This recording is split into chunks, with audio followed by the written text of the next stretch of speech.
जी अस्सलाम वालेकुम स्टूडेंट्स, उम्मीद करता हूँ आप सब खैरियत से होंगे। यूए एजुकेशन हब के इस प्लेटफॉर्म से मैं उसामा रिजवी एक नया लेक्चर लेके आया हूँ, precision and accuracy. Accuracy and precision के बारे में आज का टॉपिक बहुत ज़्यादा अहम है और इतना लेंथी टॉपिक नहीं है, ये एक शॉर्ट क्वेश्चन है, तो इसके अकॉर्डिंगली हम देखते हैं कि एक्यूरेसी एंड प्रीसिजन जो है वो क्या है। वैसे तो शॉर्ट क्वेश्चंस के लिहाज से ये बहुत ज़्यादा इंपॉर्टेंट क्वेश्चन जो है वो माना जाता है। तो आइए स्टार्ट करते हैं, एक्यूरेसी क्या होती है। देखिए जी, मेरे पास एक बोर्ड मार्कर है, मैं फिर बोर्ड मार्कर की एग्जांपल जो है ना उससे स्टार्ट करता हूँ। मेरे पास इस बोर्ड मार्कर की जो लेंथ है वो गालबन कह सकते हैं कि 5 सेंटीमीटर है। मैं कहता हूँ कि मेरे पास बोर्ड मार्कर की जो लेंथ है वो 5 सेंटीमीटर है। मेरे पास 5 स्टूडेंट्स हैं, ठीक है, तो पांचों स्टूडेंट से मैं बार बार पूछता हूं, तो कोई कहता है सर 5 सेंटीमीटर है, दूसरा कहता है सर 4 सेंटीमीटर है, तीसरा कहता है सर 3 सेंटीमीटर है, चौथा कहता है सर 2 सेंटीमीटर है, पांचवा कहता है 1 सेंटीमीटर है। तो मेरे पास डिफरेंट वैल्यू आ गई, लेकिन मुझे ये बताएं जो मेरी एक्यूरेट वैल्यू होगी, जो मेरी ओरिजिनल वैल्यू है उसके क्लोज जो मेरी वैल्यू कंसीडर होगी, मैं उसे बोलूँगा ये मेरे ऑब्जेक्ट की एक्यूरेसी है। मुझे लगता है कि आप इस एग्जाम्पल को थोड़ा बहुत आइडिया आपका हुआ होगा। तो हम स्टार्ट करते हैं डेफिनेशन से और फिर मैं एक एग्जाम्पल देता हूँ ताकि आपको बेहतरीन समझ लग जाए। तो the ability of an instrument to measure the accurate value is known as accuracy. किसी भी इंस्ट्रूमेंट की वो एबिलिटी जो एक्यूरेट वैल्यू दे, ठीक है, हमारे पास कोई भी इंस्ट्रूमेंट है जो हमें एक्यूरेट वैल्यू दे। मैं अगर किसी गैजेट से इसकी लेंथ को मेजर करता हूं और मुझे पता चलता है कि भाई वाकई इसकी 5 सेंटीमीटर है, तो इसका मतलब उस इंस्ट्रूमेंट से जो मैंने रीडिंग ली है वो बिल्कुल एक्यूरेट ली है, तो वो मेरी क्या कहलाएगी, एक्यूरेसी कहलाएगी, ठीक है। इसी तरह से प्रीसिजन एक और हमारा टॉपिक है। प्रीसिजन क्या होता है भाई? प्रीसिजन कहते हैं कि हमारे पास कोई मैंने वैल्यू ली है, 4 बच्चे हैं बार बार एक ही वैल्यू को कंसीडर कर रहे हैं, लाइक एग्जांपल 12.5, 12.4, 12.3, 12.7, तो मेरी जो बिल्कुल क्लोजनेस वैल्यू है, बिल्कुल क्या है, द क्लोजनेस ऑफ 2 और more measurements to each other is known as the precise या प्रीसिजन ऑफ अ सब्सटेंसेस। मैं एक एग्जांपल देता हूं, एग्जांपल से आपको बहुत अच्छे तरीके से समझ आएगी। ये मेरे पास एक ऑब्जेक्ट है,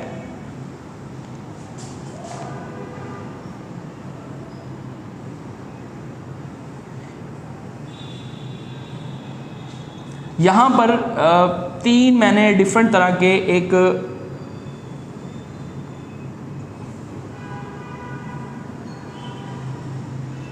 आपको पता है कि पुराने ज़माने में हम लोग निशानेबाजी करते थे, ठीक है, निशानेबाजी का एक सिस्टम चलता था। तो मेरे पास एक गन है और उस गन से मैंने 5 फायर करने हैं, ठीक है, और आपको पता है ये हमारे पास वो एक्यूरेट पॉइंट है जिस एक्यूरेट पॉइंट पे अगर हमारा कोई भी जो निशाना है वो लग जाए तो हम कहेंगे कि भाई ये हमारा एक्यूरेट है, ये वाला, ठीक है। ये डॉट नजर आ रहा होगा ए, बी और सी के अंदर, ठीक है।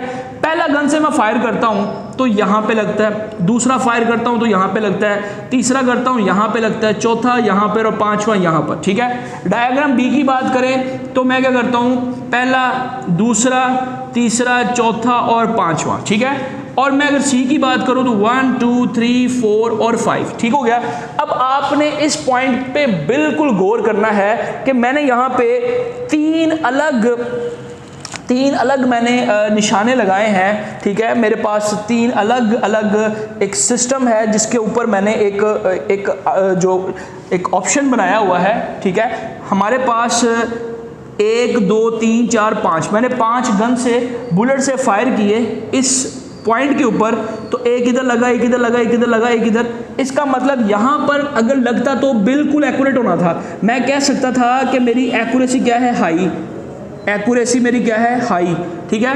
और प्रीसिजन अगर देखा जाए तो मेरी जो प्रीसिजन है वो क्या है, इधर लगता तो हाई कहता, ठीक है। और प्रीसिजन अगर सारी की सारी इकट्ठी किसी एक पॉइंट पे होती, बार बार रिपीट होती, तो मैं कह सकता था कि जो मेरी प्रीसिजन है वो भी क्या है, हाई है। तो यहां पर तो कोई नहीं लगा, तो हम हाई के बजाय यहां पर क्या लिखेंगे, जो मेरी एक्यूरेसी है वो क्या है, वो लो है, ठीक है। अब प्रीसिजन की बात करें तो प्रीसिजन भी मेरी क्या है, बिल्कुल लो है, ठीक है।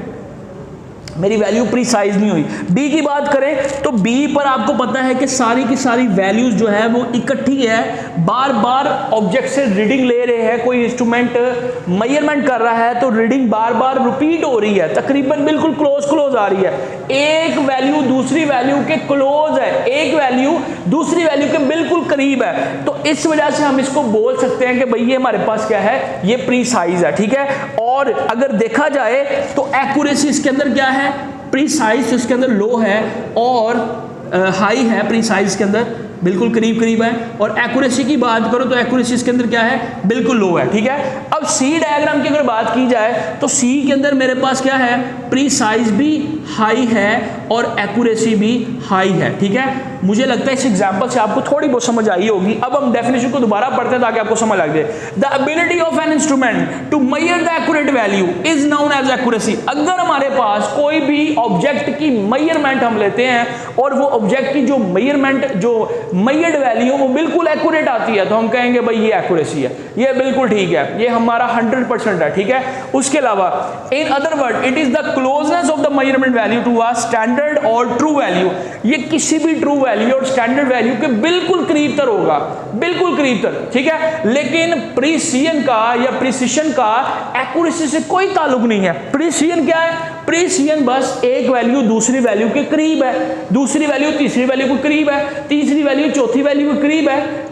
तो कुछ वैल्यूज जो एक दूसरे के बिल्कुल करीब है बट एक्यूरेट हो या ना हो, डजंट मैटर, एक्यूरेट हो या ना हो, बिल्कुल करीब तर होने चाहिए। इसका मतलब है द क्लोजनेस ऑफ टू और more measurement to each other is known as the precision of a substances. Example, if you weight a given substances 5 times and get 3.2 kg each time, then your measurement is very precise। क्या कहता है कि अगर आप किसी भी वजन, किसी भी सब्सटेंस का 5 बार लेते हो जो कि आता है 3.2 kg, हर बार कितना आ रहा है, 3.2 kg, देन योर मेजरमेंट, तो आपकी मेजरमेंट क्या है, प्रीसाइज है। जो बार बार मैं बात कर रहा हूं, यहां पर देखिए प्रीसाइज, एक्यूरेसी, प्रीसाइज। ठीक है, एक्यूरेसी नहीं है, ना एक्यूरेसी है ना प्रीसाइज है, तो क्या होगा, प्रीसाइज हो each time, then your measurement is very precise but not necessary accurate. मतलब प्रीसाइज हो सकती है, जैसे कि यहां पे है, प्रीसाइज तो है लेकिन जरूरी नहीं है कि एक्यूरेसी भी हो। ये बिल्कुल जरूरी नहीं है कि अगर किसी ऑब्जेक्ट की मेजरमेंट प्रीसाइज होगी तो एक्यूरेट भी हो। ये बात बिल्कुल हमें समझ में आ जानी चाहिए कि प्रीसाइज और एक्यूरेसी का क्या मतलब है। प्रीसाइज एक्यूरेसी है, बिल्कुल क्लोजनेस, कोई भी पॉइंट जो हम ऑब्जेक्ट की मेजरमेंट ले रहे हैं और वो एक्यूरेट हो तो उसे हम बोलेंगे एक्यूरेसी। और प्रीसाइज है जो हमारे पास कोई भी ऑब्जेक्ट आ रहा है, उसकी वैल्यू, एक वैल्यू दूसरी वैल्यू के क्लोज हो, दूसरी वैल्यू तीसरी वैल्यू के क्लोज हो, तो हम इसको बोलते हैं प्रीसिजन या प्रीसाइज। तो होप्स हो कि आज का आपको ये लेक्चर समझ आया हो। इस चैनल पे बने रहिएगा, इस चैनल को सब्सक्राइब कीजिएगा और हमारे नई आने वाली वीडियोस पे लाइक, कमेंट और बेल आइकन के बटन को ज़रूर प्रेस कीजिएगा। तब तक के लिए मुझे दुआओं में शामिल कीजिएगा। फ़ी अमानिल्लाह।